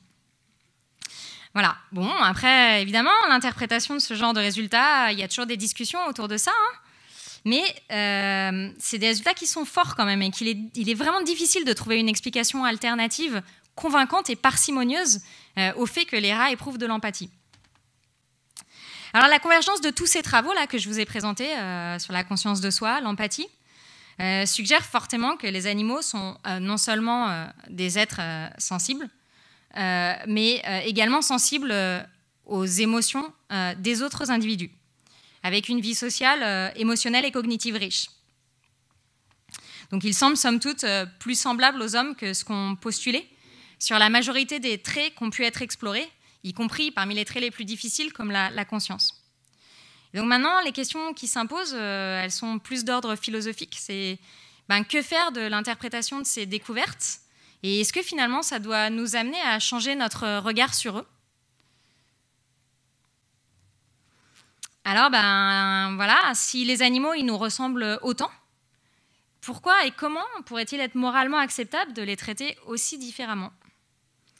Il semble maintenant qu'on arrive à un point, une sorte de carrefour, où nos valeurs morales traditionnelles, elles sont en décalage complet avec ce qu'on sait des animaux, en fait, et de leurs capacités et de leurs facultés.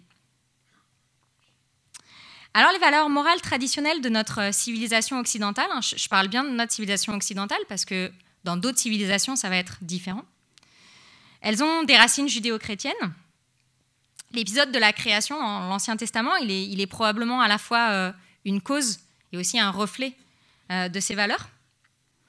L'homme y est créé à l'image de Dieu, au centre du cosmos, et posé immédiatement en dominateur de toute la création.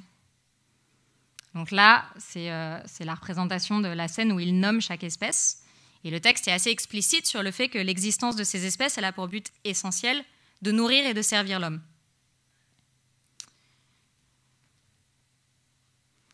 Alors si la physique, elle nous a amenés à abandonner nos visions géocentriques du monde vers la Renaissance, en replaçant le Soleil au centre du cosmos, l'homme ne s'est pas laissé détrôner aussi facilement de son règne sur la création.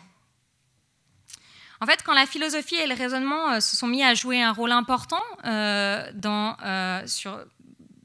nos valeurs morales, ça a été plutôt pour nous conforter dans notre supériorité, en parallèle avec la religion. Descartes, en particulier, c'est vraiment illustré par son modèle de l'animal-machine, qui proposait que seuls les hommes avaient une âme pensante, et que par opposition, les animaux, eux, étaient décrits comme des robots dénués d'émotions et même de sensations. Ils étaient simplement programmés comme des rouages complexes pour exécuter des actions. Une vision qui s'est avérée vraiment dommageable pour eux, parce que même si ce modèle il est abandonné depuis longtemps, hein, plus personne n'y croit, je pense qu'il a vraiment laissé des séquelles dans notre façon d'envisager les animaux, ou plutôt en fait de ne pas les envisager, en omettant qu'ils peuvent avoir vraiment une vie subjective, des besoins et des souffrances.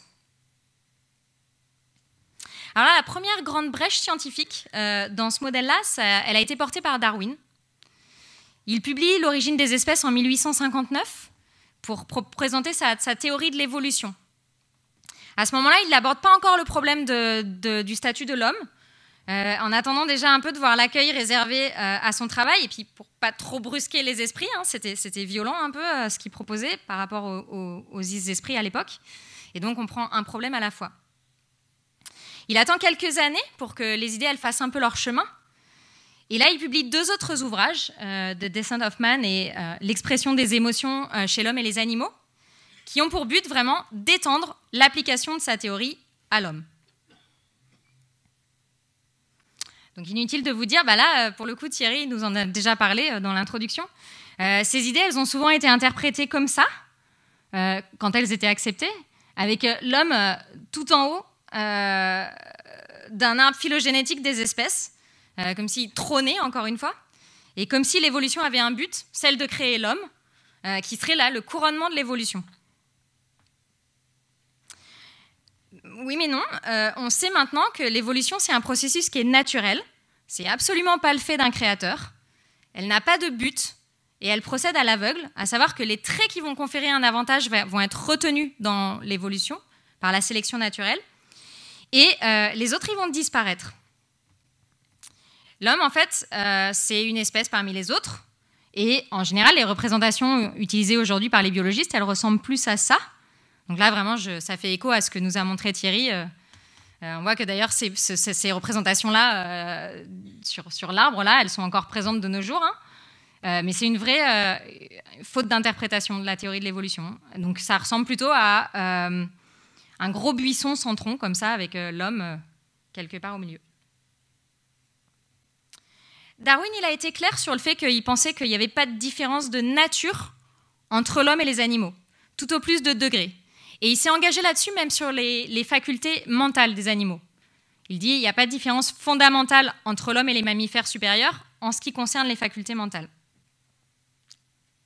Une déclaration forte. Il y a aussi des éléments qui suggèrent qu'il l'avait peut-être saisi. Il a été moins explicite là-dessus, hein, donc c'est plus spéculatif. Mais au moins intérieurement, la portée morale de ces découvertes quant à nos relations avec les animaux. Il y a une déclaration de son fils qui relate « Les 2 sujets qui remuaient mon père, sans doute plus que tout autre, c'était la cruauté envers les animaux et l'esclavage.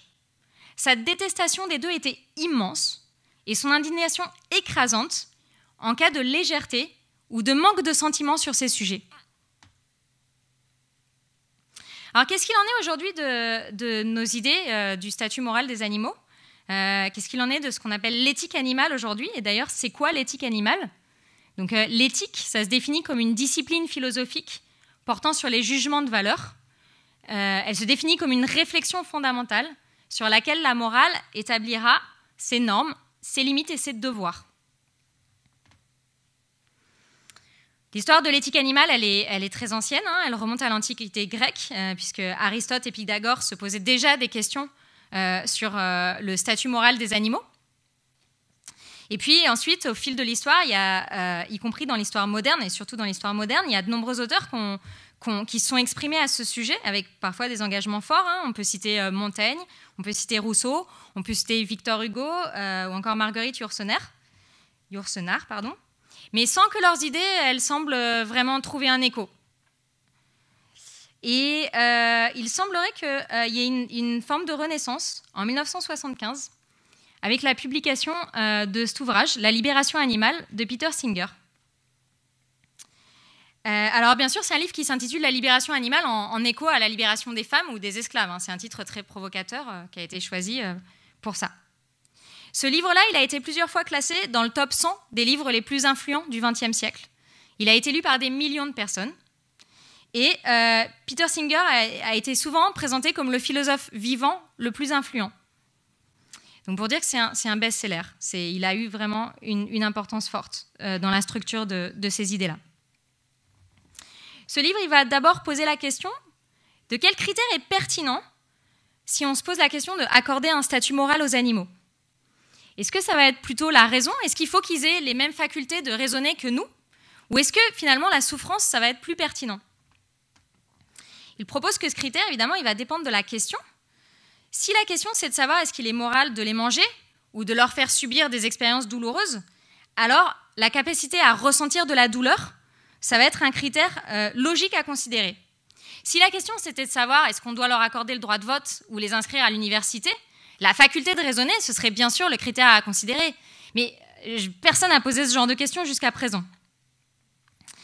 L'idée de privilégier la souffrance sur la morale, quand on parle de nos rapports moraux aux animaux, elle est en fait pas nouvelle. Rousseau avait été le premier probablement à l'introduire. Puis ensuite, Benjamin Bentham, un philosophe anglais très important, avec une citation qui est particulièrement célèbre dans ce contexte, où il nous dit « Quel autre critère devrait marquer la ligne infranchissable? La faculté de raisonner ou bien de discourir? Mais un cheval ou un chien adulte est un animal incomparablement plus rationnel et aussi plus causant qu'un enfant d'un jour ou d'une semaine. Et s'il ne l'était pas, qu'est-ce que ça changerait? La question n'est pas peuvent-ils raisonner ni peuvent-ils parler, mais bien peuvent-ils souffrir? » Bon, alors, le champ philosophique de l'éthique animale, aujourd'hui, il est en plein essor. Il y a de plus en plus de philosophes qui vont s'aventurer à remettre en question les bases du modèle anthropocentriste qui a longtemps servi de justification à vraiment la suprématie morale ou l'exclusivité morale des humains. C'est une discipline très, très hétéroclite. Il y a autant de positions et d'idées que de penseurs et de philosophes dans ce champ-là, qui ne va pas forcément imposer un modèle à suivre ou une solution unique, certainement pas, mais qui se caractérise plutôt par un foisonnement d'approches et d'idées. C'est un immense chantier, en fait, l'idée de revoir nos positions morales quant aux animaux. Il va y avoir, par exemple, des diversités sur la question des droits. Tous les penseurs de l'éthique animale ne sont pas d'accord sur le fait qu'il faut accorder des droits aux animaux. Il y a, par exemple, Peter Singer, lui, il propose que on n'a pas forcément à leur accorder des droits, mais que ce qu'il faut, c'est une meilleure prise en compte de leurs intérêts. Donc vraiment, par contre, leur accorder une considération morale. Ce n'est pas la même chose que de leur accorder des droits, forcément. Et puis, il y a des penseurs, des positions beaucoup plus engagées qui, là, vont revendiquer des droits, comme par exemple le droit de ne pas souffrir ou de ne pas être enfermé à vie. Alors bon, mais il n'y a personne qui s'aventure à demander le droit de vote ou comme on entend parfois des railleries pour vraiment discréditer un peu ce mouvement-là. Hein. Il y a aussi des désaccords importants, par exemple, pour savoir s'il va être plus pertinent de réformer le système actuel de façon à améliorer le sort des animaux, ou si finalement, quand on la considère de façon rigoureuse, la seule option qui est moralement acceptable, ça va être au contraire une révolution qui va conduire vraiment à l'arrêt simple de leur exploitation. En fait, là, il faut comprendre un petit peu cette discussion comme un parallèle avec la rhétorique à laquelle on assistait quand on discutait de l'abolition de l'esclavage. Hein. Je veux dire, a posteriori, ça paraît complètement inapproprié de discuter d'améliorer le sort des esclaves. Ça paraît évident que la seule position viable moralement, c'était d'abolir l'esclavage. Bon, alors les points communs à ces approches, ça va être déjà de questionner vraiment le socle philosophique qui justifie nos valeurs morales anthropocentrées. Il faut savoir qu'il n'y a pas que les philosophes de l'éthique animale qui questionnent ces valeurs-là. Il y a aussi des philosophes qui préconisent de revoir nos valeurs morales par rapport à, par exemple, nos relations avec les écosystèmes. Ce n'est pas centré sur les animaux, mais qui pensent que c'est très important de changer de système de valeurs morales si on veut survivre en tant qu'espèce et de se comporter autrement avec notre environnement. Ces philosophes de l'éthique animale, ils ont aussi comme point commun de considérer que la sensibilité ou la souffrance, c'est effectivement le critère de considération morale à considérer dans les discussions qui nous occupent. Donc finalement, la faculté de raisonner, c'est pas forcément l'important. Ce qui compte, c'est la sensibilité.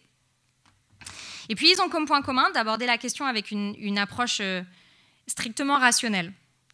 L'argumentaire émotionnel, selon ces penseurs-là, il a probablement desservi la cause animale, en fait, en donnant l'impression qu'en fait, il s'agissait d'une question de compassion qui serait peut-être réservée aux amis des animaux ou aux amoureux des animaux. Là, dans ces discours-là, il ne s'agit pas du tout d'aimer les animaux, hein. Il s'agit de le traiter avec le respect qui est imposé par leur condition d'être sensible. Et alors, évidemment, un parallèle éloquent avec le sexisme, hein, on n'est pas féministe parce qu'on aime les femmes, enfin, en tout cas, tout au moins, on espère que ce n'est pas le cas. On est féministe parce qu'on pense que les femmes sont égales aux hommes. C'est une question de respect, ce n'est pas une question d'amour.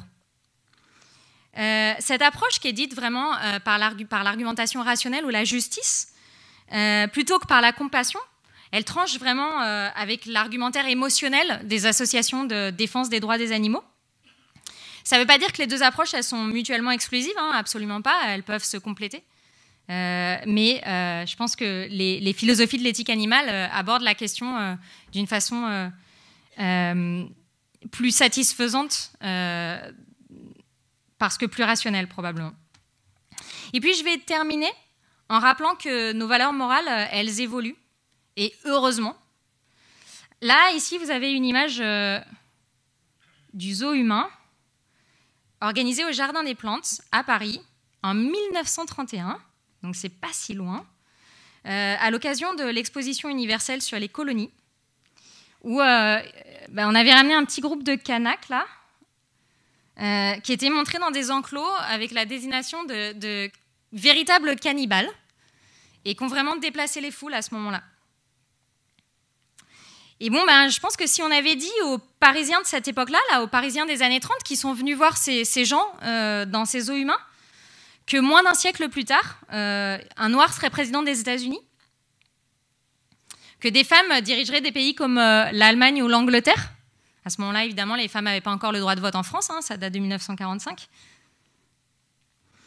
Et que les homosexuels auraient le droit de se marier.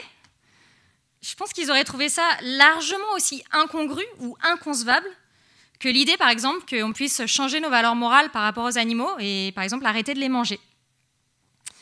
On peut donc espérer qu'intégrer les animaux à nos valeurs morales, ça sera la prochaine étape de ces évolutions positives, et que l'idée de manger des animaux, un jour, elle semblera aussi bizarre, voire repoussante, comme le pense Lévi-Strauss dans cette citation, où il nous dit « Car un jour viendra », où l'idée que pour se nourrir, les hommes du passé élevaient et massacraient des êtres vivants et exposaient complaisamment leur chair en lambeaux dans des vitrines, inspirera sans doute la même répulsion qu'aux voyageurs du XVIe ou du XVIIe siècle, les repas cannibales des sauvages américains, océaniens ou africains.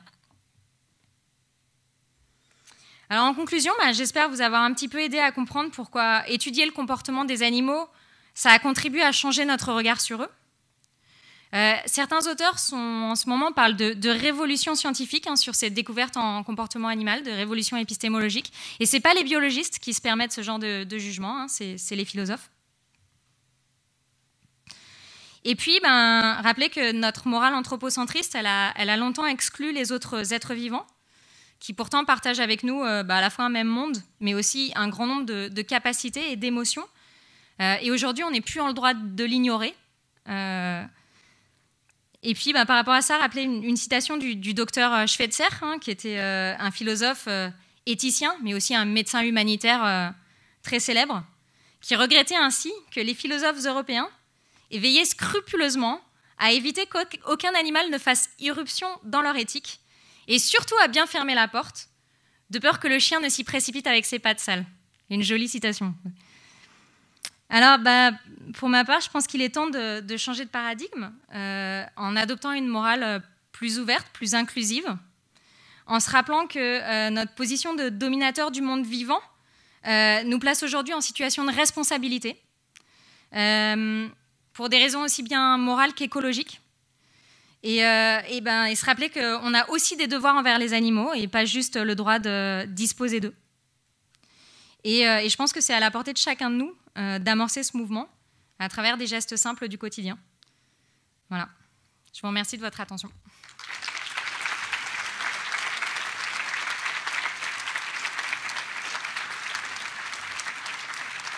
La règle du jeu, c'est que je pose la première question le temps que tous ces cerveaux en ébullition puissent réfléchir au leur, en fait. Hein, c'est un peu ce qu'on m'a dit. Moi, la question que je me posais, c'est... alors moi, je suis pas du tout physionomiste, et c'est vrai que ça m'arrive hyper souvent de croiser des gens et pas savoir exactement qui ils sont, etc. Donc je me demande, quand on vit au milieu des babouins, comment on les reconnaît ?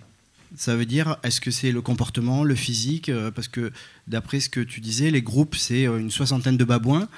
Alors effectivement, tu passes du temps avec eux, mais comment est-ce qu'on arrive vraiment à repérer tous les individus, à savoir, enfin je sais pas, leur donner prénom, etc. Et la deuxième question que je me posais, c'est... donc on sait bien que effectivement la survie de l'espèce c'est quelque chose qui est important, et je me demande si dans les animaux que tu connais bien parce que tu as l'habitude de les observer, il y a des bons pères et est-ce qu'il y a aussi des mauvaises mères?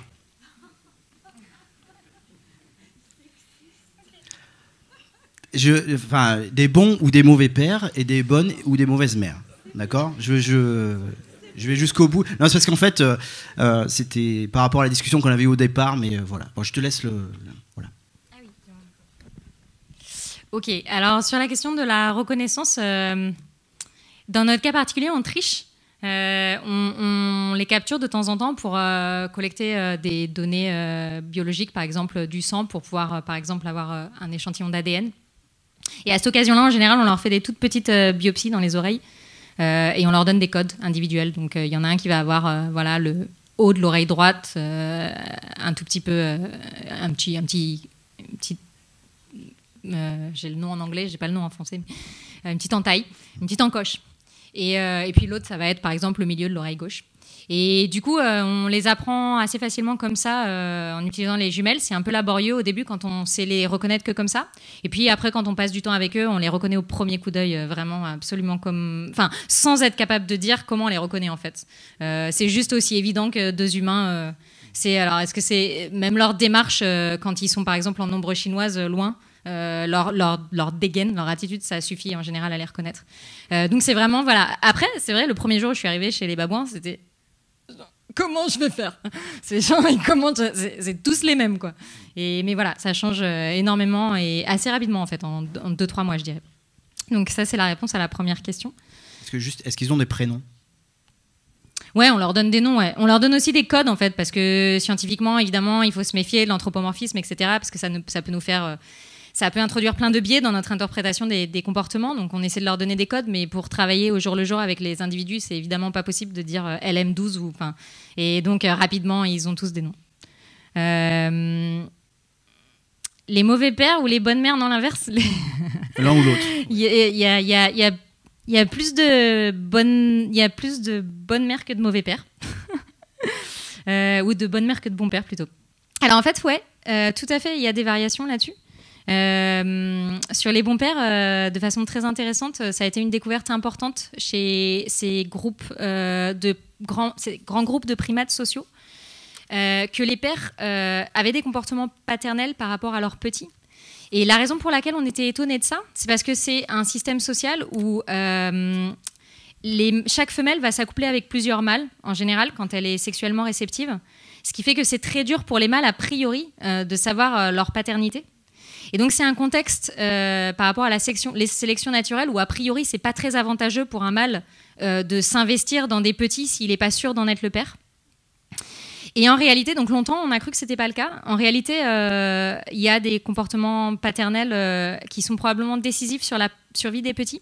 C'est un comportement assez passif, c'est-à-dire qu'en général, quand la mère met bas avec son petit, elle va s'approcher d'un mâle et suivre ce mâle vraiment partout. Pendant les 3 à 6 premiers mois du petit. Donc le mâle, on a l'impression qu'il ne fait pas grand-chose d'autre que tolérer la présence de la femelle. Mais en réalité, une des menaces importantes sur la survie des petits, c'est l'infanticide qui est fait par d'autres mâles babouins. Et on a plein d'observations qui montrent que le mâle en question, il va prendre la défense du petit dans ces cas-là, et c'est-à-dire parfois même aller se battre et potentiellement être blessé ou compromettre sa survie pour la survie de ce petit. Et a priori, on sait aussi qu'ils arrivent à reconnaître leur paternité, que quand elles s'associent à un mâle, en général, ce mâle-là, c'est effectivement le père biologique du petit, parce qu'on a fait des analyses ADN. Et c'est pas encore complètement sûr comment ils arrivent à déterminer leur paternité. Il se peut que ce soit sur des critères de ressemblance physique, mais on pense plutôt que c'est sur leur historique d'accouplement avec la femelle, et que quand ils ont ce qu'on appelle monopolisé la femelle au moment de l'ovulation, de la conception du petit, après c'est comme ça qu'ils déduisent leur paternité par la suite. Voilà.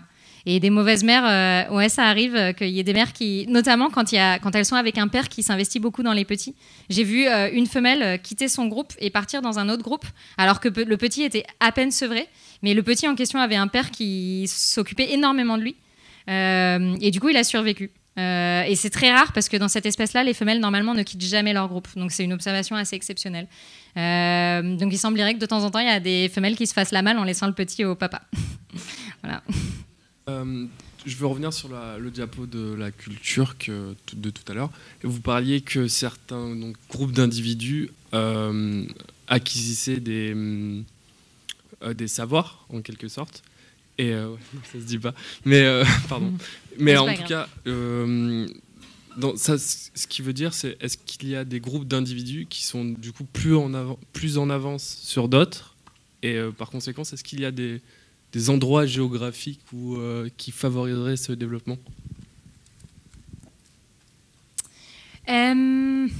C'est compliqué. Je pense qu'on ne peut pas vraiment... Alors déjà, il faut savoir que les données sur les cultures animales, et notamment les différences comportementales entre groupes, elles sont très parcellaires parce qu'il y a assez peu d'espèces animales qu'on a étudiées de façon approfondie dans différentes populations. Très souvent, il y a une population phare sur laquelle on travaille. Donc, dès qu'il faut faire des différences entre les populations, c'est assez compliqué. Si cette étude que je vous ai montrée, c'est chez le chimpanzé, c'est parce que les chimpanzés sont mieux étudiés que d'autres espèces, hein, parce qu'évidemment, c'est nos plus proches cousins. Donc, du coup, je pense qu'on est rarement en condition de dire il y a une population qui est en avance sur une autre, ou simplement parce qu'on a vu une innovation comportementale dans une population qui n'est pas encore dans une autre. Mais on ne peut pas juger de l'avance culturelle d'une population sur un comportement, je pense. Après, est-ce qu'il y a des environnements qui favorisent les innovations ? On pense que les environnements qui sont très variables vont en général favoriser ce qu'on appelle la flexibilité des comportements et l'innovation, parce que en situation, ça expose les animaux à des défis plus fréquents que dans des situations très stables, et du coup, c'est des comportements qui vont pousser à l'invention, en fait.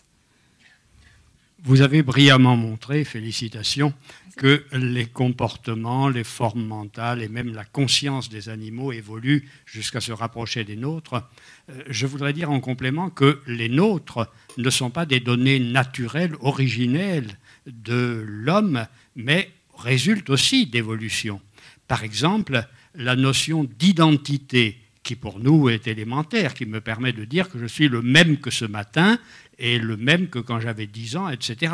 Eh bien, elle est apparue, elle a été affirmée simplement à la fin du XVIIe siècle. Montaigne, à la fin du XVIe, dit « Moi, à cette heure, et moi, tantôt, sommes bien deux, et non pas la même personne. » Et c'est John Locke, en 1683, sauf erreur, qui a affirmé cette notion d'identité en la fondant sur celle de conscience de soi, qui s'est aussi peu à peu affirmée au cours du même XVIIe siècle.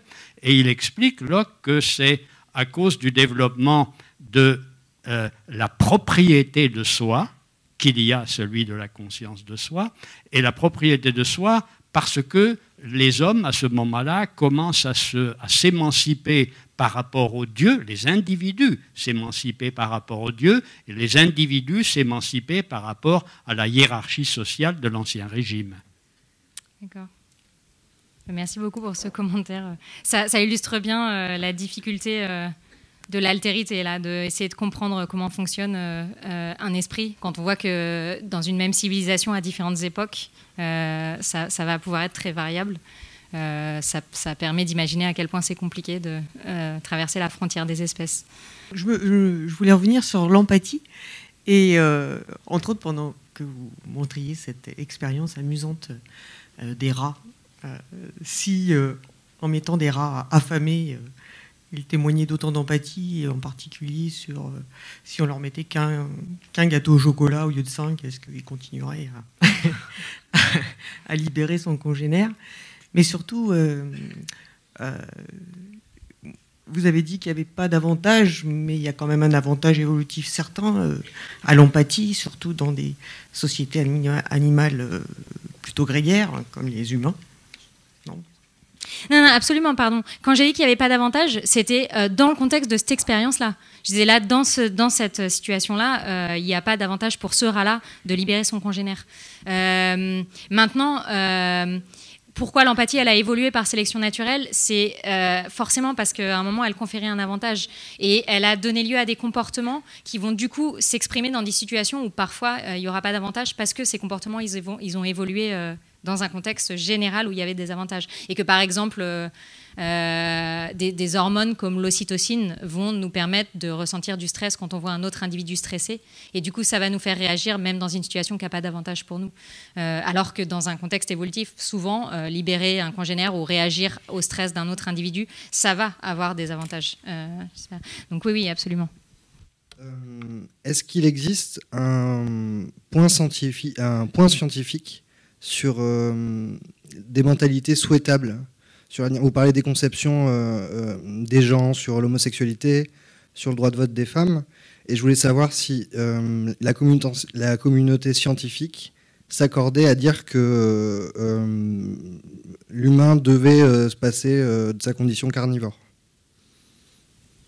Non, je pense que ce n'est pas une question scientifique, c'est une question philosophique, là, vraiment. Là, c'est vraiment une question plus de philosophie morale, hein. C'est pas la science la science, elle met à jour des faits, mais en général, elle se permet pas de dire comment les interpréter d'un point de vue moral et qu'est-ce qu'il faut en faire. Ça, c'est en général plutôt laissé aux philosophes. Donc la science, elle va jamais dicter aux gens d'arrêter de manger de la viande. La science, ce qu'elle peut faire, c'est notamment analyser le coût de manger de la viande et montrer par exemple que manger 1 kilo de viande, c'est l'équivalent en eau potable d'une année entière de douche, que la viande, la consommation de viande va être responsable de plus d'émissions de gaz carbonique à l'échelle du globe que les transports. La science, elle peut produire ce genre de chiffres, mais elle peut pas dire, c'est pas forcément sa fonction de dire aux gens ce qu'ils doivent faire ou pas faire. Et en termes de morale, ultimement, je pense que c'est les choix individuels qui vont primer, peut-être. Je vous remercie pour votre conférence. C'était très intéressant et je pense que vous avez bien mis l'accent sur la condition animale. Au-delà, je veux dire, de leur capacité, je veux dire qu'un chien retienne 1000 mots ou qu'il en retienne 2000, est-ce que ça va faire franchir la barrière homme animal? C'est pas ça qui compte. Je pense qu'il y a deux choses importantes, c'est la sentience et l'empathie, et ça, je pense que plus personne ne peut revenir là-dessus. À partir de là, je pense qu'on n'a plus le choix, on doit absolument arrêter de tuer les animaux et de les manger. C'est tout simple. Je pense que c'est un raisonnement très rationnel, mais même ça va au-delà, c'est-à-dire c'est pas une émotion, c'est une intuition. C'est une intuition qui s'explique après rationnellement. En général, on peut ricaner quand on dit des choses comme ça, mais je pense que vous l'avez bien ressenti, je pense que vous avez bien compris, en étudiant les animaux, qu'on n'a plus le choix et qu'il faudra un jour arrêter de les manger. Vous avez cité Gary Francione. Gary Francione a dit ça nous coûte si peu de devenir vegan, ça coûte tant aux animaux que nous ne le soyons pas. Voilà, je voulais dire que c'est très facile d'être vegan, je le suis. Je peux vous garantir que c'est très facile, on peut très facilement se passer de la viande. Et je pense que ça va même au-delà, c'est pas uniquement du respect, mais c'est aussi pour la survie de l'homme, de l'homo sapiens. Parce que le combat pour la défense des animaux, il date des Grecs, de Pythagore, puisqu'avant on disait le régime pythagoréen jusqu'au 19e siècle, puisque Pythagore était végétarien, comme beaucoup d'autres, comme Léonard de Vinci, comme Einstein, comme Rousseau que vous avez cité, comme Voltaire, comme des tas de gens. Mais ce n'est pas un mouvement linéaire, puisqu'on en a parlé à l'époque des Grecs. c'était facilité aussi par l'idée que les âmes pouvaient franchir la barrière, passer de l'homme aux animaux, donc du coup on les respectait parce qu'on pouvait tuer l'âme d'un homme en tuant un animal. Avec les monothéismes, ça c'est beaucoup compliqué, puisque dans les premiers siècles, si on défendait les animaux pour les animaux, on pouvait être tué, parce que c'était contraire au monothéisme et au christianisme. Ça c'est revenu au niveau du siècle des Lumières, donc là avec Voltaire, Rousseau, il y a eu un renouveau. Et je pense qu'il y a eu et puis ça s'est encore un peu endormi. Et après, je pense qu'il y a eu un gros mouvement vers la fin du 19e siècle, où le mouvement anarchiste, ou les mouvements de libération, de défense des humains étaient calqués aussi sur la défense des animaux. Et donc jusqu'à la fin du 19e siècle, on a eu d'ailleurs une littérature très riche sur la défense des animaux, avec des grands penseurs. Et puis après, au début du 20e, ça s'est arrêté. Et aujourd'hui, il y a un nouveau mouvement de reprise pour la défense des animaux, lié à l'écologie, à la ruine de à la déforestation et tout qui est lié. Donc ça doit jouer aussi. Mais en même temps, il y a un développement de la consommation de viande en Inde, en Chine, etc., qui font craindre que le mouvement ne va pas vraiment aller dans le bon sens. Voilà, enfin, je pourrais encore parler encore longtemps, mais je vous remercie d'avoir dit tout ça. Et si vous arrivez à convaincre de votre côté que la cause animale, elle est entièrement liée à celle des hommes, je pense qu'on aura beaucoup avancé. Merci. Je pense je suis d'accord sur le fait que l'argumentaire rationnel est clairement du côté du végétarisme et qu'il y a de façon générale que des bonnes raisons d'arrêter de manger de la viande, que ce soit écologique, morale, même humaniste en l'occurrence, pour s'assurer que les générations à venir auront suffisamment à manger, pour ne pas parler des générations présentes, et qu'en regard, l'argumentaire pour défendre la consommation de viande est extrêmement faible. Donc je partage de façon générale ce constat-là. Il y avait une question là-haut. Bonsoir, c'est allumé ou pas? Oui, je voulais rebondir sur la question que Hugo a posée tout à l'heure, mais le monsieur en a parlé aussi. Du point de vue scientifique, est-ce qu'ils ne peuvent pas répondre sur la question du besoin par rapport au fait d'être carnivore?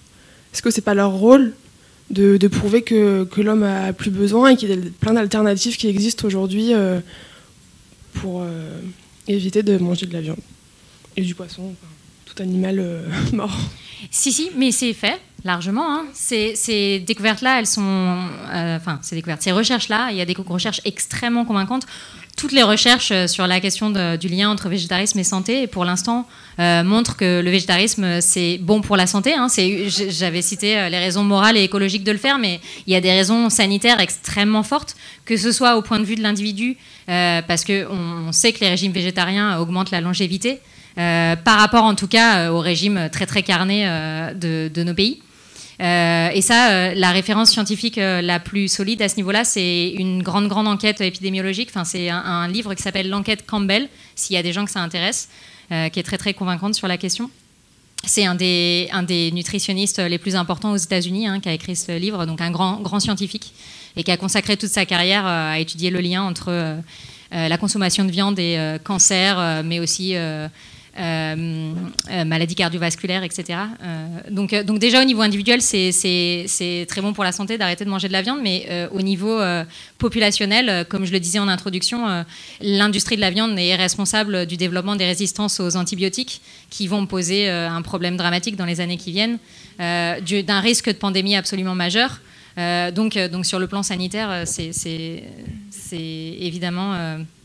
les évidences scientifiques, elles sont là. Merci encore pour votre exposé. Je ne suis pas du tout un gros mangeur de viande, donc je me sens très à l'aise dans votre propos, mais je suis un peu troublé par le fait que nous sommes dans une chaîne, pas simplement alimentaire, mais de reproduction de la nourriture des uns pour les autres, où quand même les lions mangent les gazelles, les caïmans mangent les gnous qui traversent, les gros poissons mangent les petits. Autrement dit, il n'y a pas un interdit naturel de manger de la viande de l'autre. Pourquoi faudrait-il arrêter cette chaîne à l'homme? Il peut diminuer sa consommation, mais pourquoi y aurait-il une rupture là qui ferait qu'on s'abstiendrait totalement? Il faudra le dire aux lions et aux crocodiles. et aux suricates. Il y a 1000 façons de répondre à cette question, mais elle est intéressante et c'est évidemment un contre-argument important probablement. Une première façon d'y répondre, c'est qu'on justifie assez rarement notre comportement sur la base de ce que font les autres animaux. C'est peut-être ça la spécificité humaine, c'est d'avoir une conscience, d'avoir une morale et de faire ce qui peut-être est moralement acceptable ou ce qu'on pense moralement acceptable. Un autre argument fort, c'est que les lions, ils n'ont pas le choix. On a complètement le choix. Dans l'alimentation d'aujourd'hui, c'est très facile de manger sans viande et c'est bon pour la santé, comme on l'a dit. Un troisième argumentaire, c'est que c'est absolument pas clair que notre histoire évolutive nous conditionne comme des carnivores. Notre histoire évolutive, elle a largement été végétarienne.